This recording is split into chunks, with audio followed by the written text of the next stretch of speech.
नमस्कार, मैं हूँ आपके साथ आशा सरमाल। आप देख रहे हैं रिपोर्टर, और रिपोर्टर में आज को दिखाएंगे कि ग्राउंड जीरो पर हमारे संवाददाता पहुंचे हुए थे, क्या कुछ पूरी जानकारी दे रहे हैं। सबसे पहले आपको जम्मू संभाग में लिए चलेंगे, क्या कुछ कहना है, अलग अलग जगहों पर भी क्या कुछ है सूरत हाल, देखिए।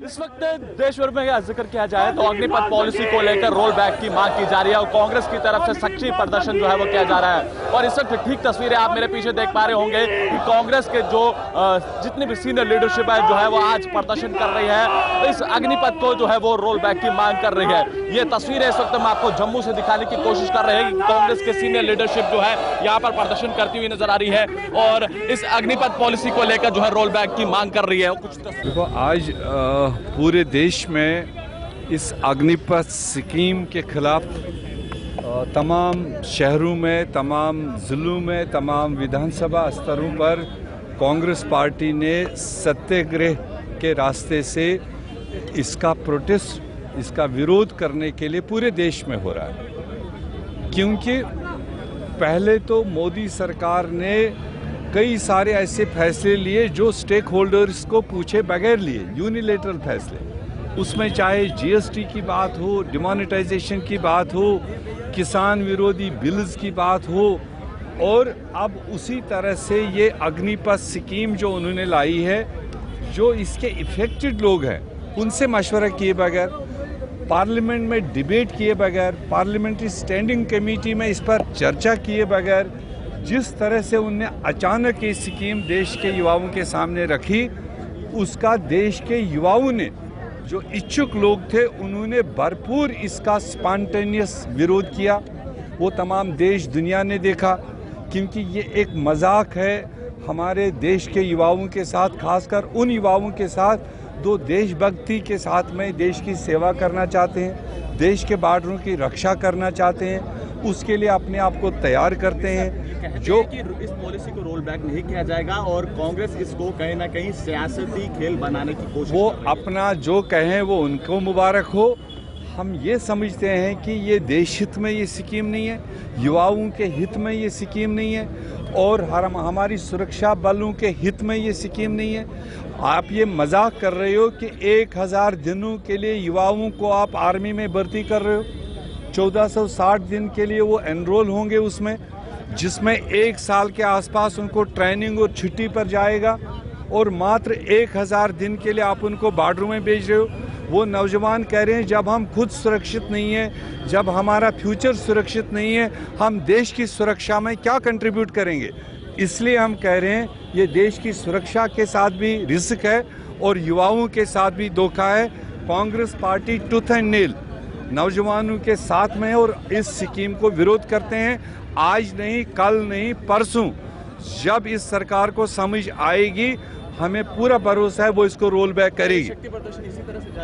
ये चलता रहेगा, नौजवानों युवाओं के साथ में हमारी सहानुभूति जारी रहेगी, उसको पीछे नहीं हटेगी। कांग्रेस का साफ तौर पर कहना है कि इस शक्ति प्रदर्शन को इसी तरह से जारी रखा जाएगा जब तक इस पॉलिसी को रोल बैक नहीं किया जाता। यह प्रदर्शन इसी तरह से देश भर के अंदर जो है कांग्रेस पार्टी करती रहेगी। तब तक के लिए आप बने रहे JK 24/7 के लिए कैमरा पर्सन दीपक कुमार के साथ अनिल शर्मा की रिपोर्ट। धन्यवाद। सेंट्रल कश्मीर के गांधरबल में आज बड़े शोर गल से तैयारियां चलती है यात्रा की, लेकिन यात्रा को तैयार करने में BRO का सबसे अहम रोल रहता है। BRO जो 122 RCC जो शालटेन से जोजिला तक रोड को देखते हैं, लेकिन अभी हम है गगनगिरी जो हंग है, हंग पार्क। यहाँ पे जो विंटर में हालात होते हैं रोड के, वो पूरी तरह से डैमेज होता है रोड, लेकिन पिछले 1 महीने से BRO ने जो मेहनतक कोशिश के बावजूद जो रोड ठीक हुआ है, और इनको यहाँ पे दाद देने की जरूरत है, क्योंकि BRO ने ये रोड जब विंटर में इसकी खराबी आती है पूरी तरह से डैमेज होता है बर्फबारी से, और इस बार जो यहाँ पे दोनों टनल्स के काम भी चलते हैं उसका भी एक कारण है, क्योंकि उनकी बड़ी मशीनें भी चलती हैं। तो इसी कारण के ये रोड अब तैयार भी हो गया है। यात्रा के बिना पर हंगामी बुनियादों पे 24 घंटे को काम किया BRO ने। इसी हवाले से हम बात करेंगे OC 122 RCC, उससे अपडेट लेंगे कि क्या है इस टाइम करंट सिचुएशन रोड की, उससे जानना चाहेंगे। जी सर। जैसे जानते हैं ये एरिया है स्नो बाउंड है और विंटर में ये क्लोज रहता था, बट ये पिछले साल है हमने सोनामार्ग को थ्रू आउट द ईयर है, विंटर में हमने थ्रू रखा है, उसके लिए कंटिन्यूस इसमें स्नो क्लियरेंस करना पड़ा। स्नो इक्विपमेंट्स डोजर वगैरह लगातार इसमें काम करते रहा, उसकी वजह से स्ट्रेच है काफ़ी ख़राब हो गया। और उसके साथ साथ इसमें दोनों टनलिंग का भी काम चल रहा है, उनका भी हेवी इक्विपमेंट्स इसमें से चलता है।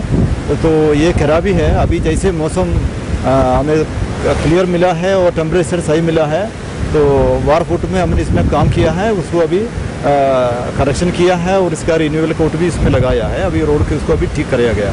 और इसका अलावा आगे जो अमरनाथ यात्रा का रूट है, सोनमार्ग से लेके आगे बाटाल बेस कैंप में जाता है, उसमें भी काफ़ी हेवी स्नो ये टनलिंग इक्विपमेंट्स चलता है, उसका वजह से डैमेज हो गया था, उसको भी अभी हमने रीबिल्ड किया है और यात्रा के लिए अभी तैयार कर दिया। सर, जो अभी चारटैंग से जो रूट है जोजिला तक आप देखते हो, बहुत सारे जगहों पे जैसे जोजिला हंग है, गगनगेर है, विंटर में जो डैमेज होता है रूट, अभी जो करंट यहाँ पे हंग पार्क में है, आपको हंगामी बुनियादों पे ये रोड ठीक करना पड़े, कितनी मुश्किलें, कितनी दिक्कतें आती है आपको? तो बहुत दिक्कतें आती है। एक तो इस एरिया है, क्लाइमेट बहुत ख़राब है, डेली इसमें बारिश या कुछ टेम्परेचर डाउन हो जाता है। उसका अलावा इसमें इतना ट्रैफिक है, डेली 3000 to 3600 3,500 के आसपास इसमें गाड़ियाँ चलता है। और टूरिस्ट व्हीकल की इंटेंसिटी इतना हाई है कि उसके साथ इसमें काम करना बहुत मुश्किल है।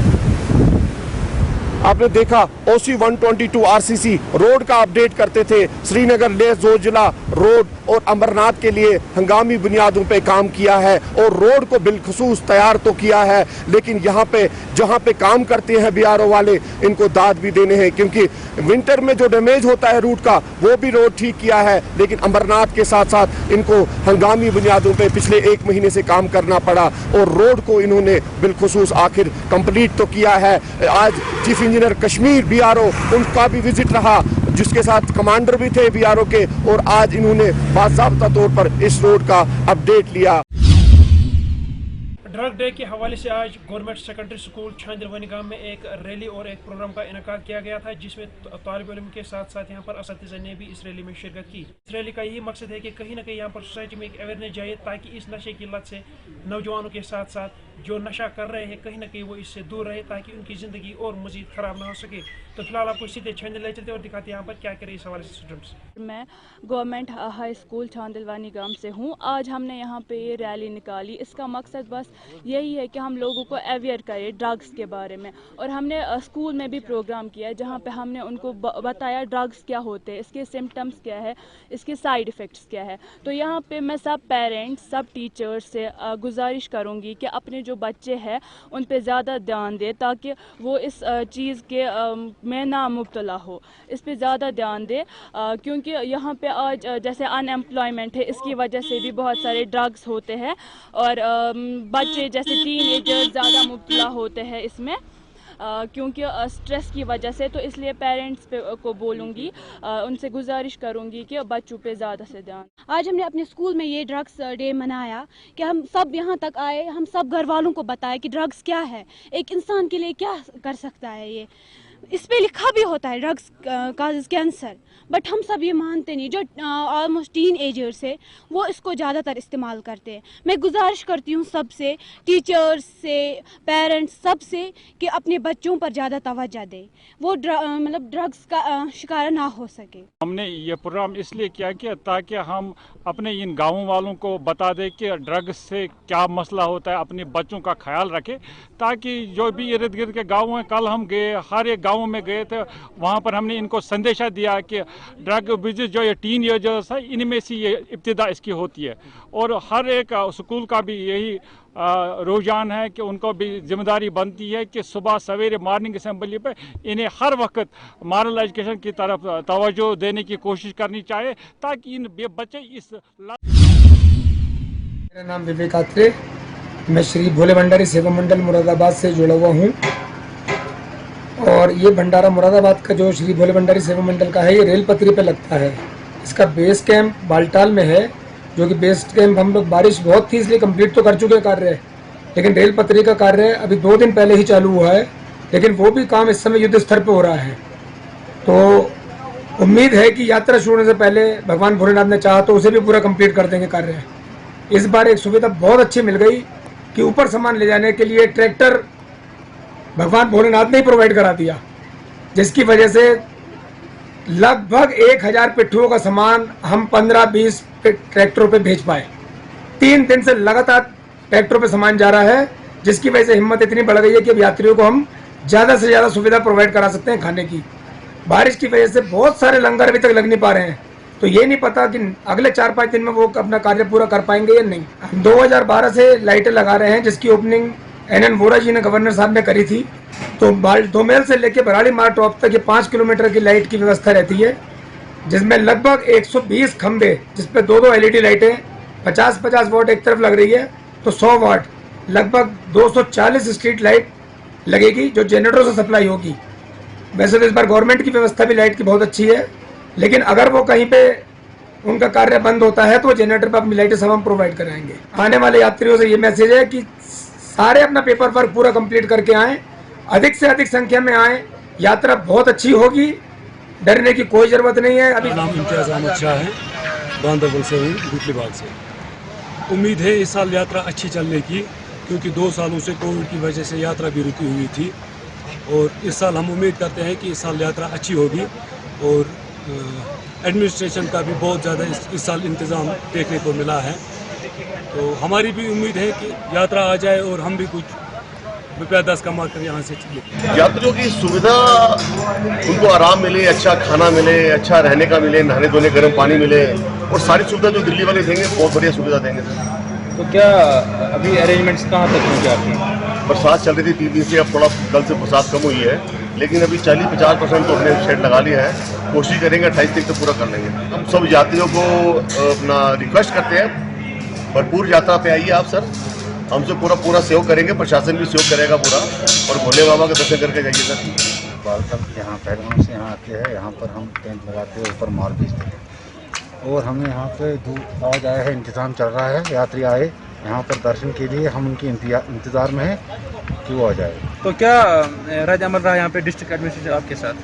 नहीं, डिस्ट्रिक्ट एडमिनिस्ट्रेशन साहब ने बहुत ही बड़े इंतज़ाम किया हमारे लिए है, हर सुविधा उसने रखी है यहाँ पे। लेकिन एक बात है, यहाँ पे जो धूल मिट्टी है इस पर पानी नहीं मारते हैं वो लोग। उम्मीद तो बहुत सारी है, क्योंकि यात्रा बहुत सारी आ जाए यहाँ पे लोग इंतज़ार में है कि हम कुछ कमाए। यहाँ रोजगार के लिए आते हैं, बहुत दूर से आते हैं लोग, तकरीबन हर कश्मीर के हर हिस्से से आ जाते हैं, राजौरी से लोग आ जाते हैं यहाँ पर काम करने के लिए। हम तो बड़े उम्मीद से है कि सरकार यात्री को भेजे, ज़्यादा से ज़्यादा यात्री आ जाए यहाँ पर, हम उनके लिए खिदमतगुजार। सांबा में आज एक बार फिर से तमाम PHE डेली वेजर्स ने अपने हकों को लेकर हुंकार भरी है, और एक बड़ी विशाल रैली यहाँ निकाली गई है, और LG एडमिनिस्ट्रेशन को आड़े हाथों लिया है, और उसी के साथ साथ भारतीय जनता पार्टी को भी यहाँ पर उन्होंने आड़े हाथों लिया कि हमारे जो हक हुकूक है वो हमें मिलने चाहिए। जो लगातार इनकी मांगे हैं, उन मांगों को लेकर प्रदर्शन किया जा रहा है। और एक बार फिर से आपको बताना चाहता हूँ कि जो मांगे हैं वो ये है कि एक तो रेगुलराइजेशन के लिए की जाए, दूसरा इनको जो पेंडिंग वेजेस इनके हैं वो रिलीज किए जाएं, और मिनिमम वेजेस एक्ट को लागू किया जाए। ये 3 प्रमुख मांगे लेकर लगातार ये सड़कों पर हैं, लेकिन LG एडमिनिस्ट्रेशन कोई भी बात इनकी मानने को तैयार अभी नहीं हुआ है, जिसके चलते इनको मजबूरन सड़कों पर आना पड़ रहा है। और आज आपने जो प्रदर्शन देखा, ये हुजूम आपने देखा होगा कि किस तरह से तमाम जिला सांबा के जितने भी PHE डेली वेजर वर्कर्स हैं वो एक मंच पर इकट्ठा हुए हैं, और यहाँ से एक चेतावनी जो वो LG एडमिनिस्ट्रेशन को दी गई है कि अगर आपने हमारी मांगों के ऊपर गौर नहीं किया तो हम अपने परिवारों के साथ, बीवी बच्चों के साथ सड़कों पर आएंगे, और उसके लिए जिम्मेवारी प्रशासन की होगी। तो क्या आज इनकी मांगों को लेकर जो प्रदर्शन किया गया, क्या ये चेतावनी देना चाहते हैं एडमिनिस्ट्रेशन को, इनसे जानने की कोशिश करेंगे। सबसे पहले तो आपसे मैं जानना चाहूंगा, 2 से 3 दिन पहले लगातार जो आपकी तरफ से काम छोड़ो हड़ताल की गई थी, उसमें भी आपको कोई सहयोग जो वो प्रशासन ने नहीं दिया है, और आपको फाइनली एक बड़ी रैली यहाँ पर निकालनी पड़ी है, और उसके बाद भी ये कहा जा रहा है कि अभी ये शुरुआत है, आगे इससे भी बड़ी उग्र प्रदर्शन, बड़ी रैलियां की जाएंगी। तो क्या आप चेतावनी देना चाहते हैं प्रशासन को? शुक्रिया ऋषि जी, गुलिस्तान चैनल का हम शुक्रिया अदा करते हैं। हमने परसों भी आपने इंटरव्यू लिया था, तो हमने उसमें बताया था कि हम प्रशासन हमारी कोई बात नहीं सुन रहा है, क्योंकि हमें 24 घंटे हड़ताल आगे बढ़ाई थी। कल से हमारी 48 घंटे की आगे बढ़ चुकी है, और कल शाम 8 बजे तक है। हम आपके माध्यम से, गुलिस्तान के माध्यम से, हम सारे अपने साथियों को ये चेताना चाहते हैं कि सारे एक प्लेटफॉर्म पर आ जाए। अलग अलग यूनियन है जो एक प्लेटफॉर्म, सबसे रिक्वेस्ट करते हैं कि एक प्लेटफॉर्म पर आ जाइए, क्योंकि ये जो हम काम शुरू किया है हड़ताल का, ये कंटिन्यू रहेगा जब तक हमारी डिमांड पूरी नहीं हुई। चाहे हमें 10 दिन बैठना पड़े, अपने बीवी बच्चों को भी लाना पड़ेगा। आज तो ये शुरुआत है, हमने कोई वायलेशन नहीं किया, ना रोड जाम किया, पीसफुल तरीके से रैली निकाली है। और हम चाहते हैं कि LG साहब जल्दी से जल्दी इस बात का संज्ञान लें और हमें पॉलिसी पे फ्रेम की जाए और 70 महीने की जो पेंडिंग फीस है वो दी जाए, नहीं तो इससे ज़्यादा उग्र प्रदर्शन होगा और आने वाले दिनों में बहुत ज़्यादा हालात खराब है, फिर हमारे बस की बात नहीं होगी। हम सारे साथी ये अपील करते हैं कि सारे एक प्लेटफॉर्म पे आइए। बिल्कुल, लेकिन इस प्रदर्शन में के दौरान आपने भारतीय जनता पार्टी को भी आड़े हाथों लिया कि तमाम नेताओं के साथ आपने जब मुलाकात की उन्होंने आश्वासन दिया, लेकिन अभी तक एक भी आश्वासन उनका सटीक नहीं बैठा है और आप ये भी कह रहे हैं बार बार कि हम इलेक्शन में बीजेपी को जवाब देंगे, तो क्या कहना चाहते हैं इसको? देखिए जी, बीजेपी की बात है, जितने भी लीडर हैं सारे लॉलीपॉप देते हैं। ये बीजेपी को हम इसलिए हमारे 25 MLA हैं, उन्होंने किसी ने हमारी बात नहीं की। रैना साहब हमें बोलते हैं आपका काम हो जाएगा, आज हो जाएगा, चिंता नहीं करनी है, आपका काम हो जाएगा, मैं इधर बैठा हूँ, खाली चिंता ही करते हैं। हमारा तो भविष्य खत्म हो गया, हमारे बच्चों का भविष्य खत्म हो रहा है। लीडर सारे यही बोलते हैं। MP साहब के पास गए थे, रैना साहब के, डॉक्टर जिंदगा, कभी कोई पाप की घंटी बोलता है, कोई बोलता है बैक डोर पर। अरे भाई बैक डोर पर उसको निकालो ना, बाहर क्यों रखे हैं उन्होंने? उनका कसूर है, हमारा कसूर थोड़ी। हम तो काम कर रहे हैं, हम ड्यूटी दे रहे हैं, इसलिए तो सड़कों पर आ रहे हैं। जो ड्यूटी नहीं देते वो सड़कों पर नहीं आते हैं, वो अपने घरों में बैठे हुए, उनकी बेसिस पहले निकल जाती है। जो आपने बहुत अच्छा सवाल पूछा, हम पहले ही बोलना चाहते थे कि जो हमारे साथी ग्राउंड पर हैं यही लोग काम करते हैं, जो घर में बैठे उनको निकालो बाहर। हम नहीं चाहते कि हमारे साथ गलत हो रहा है, हम उनके साथ यही चाहते हैं कि उनके साथ इंसाफ हो, जो घर में बैठे काम करते हैं। लेकिन जो बीजेपी के MLA हम उनके इसलिए खिलाफ नारे लगाए हैं क्योंकि 2014 में जब इलेक्शन हुई थी, मोदी साहब जहाँ आए थे उन्होंने कहा था 61,000 बंदे को मैं जब हमारी सरकार की परमानेंट करेंगे, इसलिए हमारा रोष उनके ऊपर लगता है। करेंगे तो वही, हमें पता है बीजेपी वाले ही करेंगे, लेकिन हम इसलिए अपना दुख प्रकट करेंगे। आपने हमारे से वादा किया था 8 साल पहले कि हम आपको परमानेंट, मेरे 27 साल हो गया हमें लगे हुए, अभी तक हम पक्के नहीं हुए हैं। और इलेक्शन आ गई, इलेक्शन के बाद बोलेंगे हम इलेक्शन के बाद वो लॉलीपॉप हम नहीं लेंगे। आगे इन्होंने 75 रुपये वाला हमें लॉलीपॉप दिया है, जो 9,000 रुपये ले रहे हैं, उससे हमारा गुजर बसर नहीं है। कम से कम मिनी वेज 18,300 जो है सेंटर की वो मिलनी चाहिए, उससे हम सेटिस्फाई होंगे। और जो तो पुराने बंदे हैं जो बेचारे 60 साल रिटायर हो चुके हैं, कि 2 महीने बचे, 4 साल बचा, हम चाहते पॉलिसी फ्रेम हो, सबको बेनिफिट हो। एक हम अकेले का बेनिफिट नहीं मांग रहे, हम सबका बेनिफिट मांग रहे हैं, जो तो कार्ड है डेली बेच रहे हैं। चलिए, आपसे भी जानना चाहूंगा फर्दर कोर्स ऑफ एक्शन क्या रहेगा, क्योंकि आज तमाम जिला सांबा के हर एक नुक्कड़ से जो है वो डेली वेज यहाँ पर पहुंचे हैं और इस हड़ताल को कामयाब जो है वो किया जा रहा है, तो क्या फर्दर कोर्स ऑफ एक्शन रहेगा? क्या आज आपकी तरफ से चेता दिया गया है प्रशासन को कि अगर आप नहीं मानेंगे तो इससे भी बड़ा हुजूम जो इकट्ठा किया जाएगा आने वाले दिनों में? शुक्रिया ऋषि जी। आज जो हमने जो प्रदर्शन किया है और आज हमने इनको बता दिया है, ये तो अभी थोड़ा सा प्रदर्शन किया है। अब आने वाला समय में जो प्रदर्शन होगा बस सड़क जाम होगी और आने वाले समय में बीजेपी सरकार को हम बता देंगे कि एक भी सीट अगर आपने हमारा काम नहीं किया तो एक भी सीट आपको जीतने नहीं देंगे। ये हमने प्रण डाल लिया है। हमारे जो एक भी बंदा हमारा 10 बंदे का वोट खराब करेगा, ये पक्की बात है। 61,000 है, जर्ब लगा के देख लो कितना वोट बैंक बनता है। इन्होंने वोट बैंक की सियासत की है, बार बार हमारे वोट बैंक की सियासत की है। 27 साल हो गए इन्होंने हमारा शोषण करते हुए। जब पहले सरकार NC की थी उन्होंने शोषण किया, PDP सरकार आई उसने शोषण किया, कांग्रेस की सरकार आई उसने शोषण किया, अब बीजेपी सरकार आई थी, इस पर हमें बहुत ज्यादा उम्मीदें थी। हमने 25 MLA जिताकर भेजे थे कि जे हमें हमारे को परमानेंट करे, पर इन्होंने अभी हमें बता दिया जैसे वो थे वैसे ये है।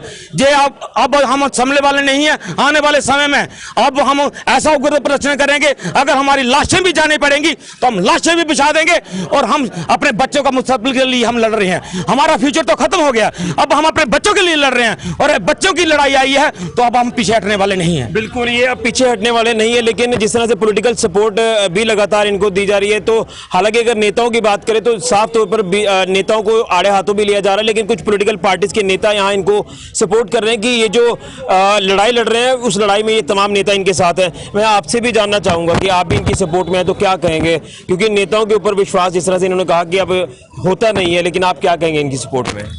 हाँ बिल्कुल ऋषि जी, जैसे इन्होंने बताया कि 27 साल से जो लोग जो हैं जो वो डेली बेजर हैं, और मैं आम आदमी पार्टी की तरफ से ये कहना चाहूँगा, आपने देखा होगा कि पंजाब में जैसे ही आम आदमी पार्टी की सरकार बनी तो उन्होंने 25,000 जो एम्प्लॉइज़ जो नए लगाए हैं और 35,000 उन्होंने जो है वो पक्के किए हैं। तो मेरा तो यही कहना होगा कि अब अगर इनकी बात मान जाते हैं भारतीय जनता पार्टी वाले तो अच्छी बात है, तो वो तो ये देखेंगे या वो देखेंगे क्या करना है क्या नहीं करना है। लेकिन इस बात का बहुत अफसोस रहेगा कि हम जो सोचते हैं कि कुछ हमारे जो डेली बेजर भाई जो पक्का होने से पहले रिटायर हो गए, और आप भी बताइए कि 9,000 सैलरी और जो आज महंगाई चल रही है तो 9,000 से वो अपना पेट पालेगा, अपने बच्चों का पेट पालेगा और उसको एजुकेशन दिलवाएगा, वो क्या क्या करेगा।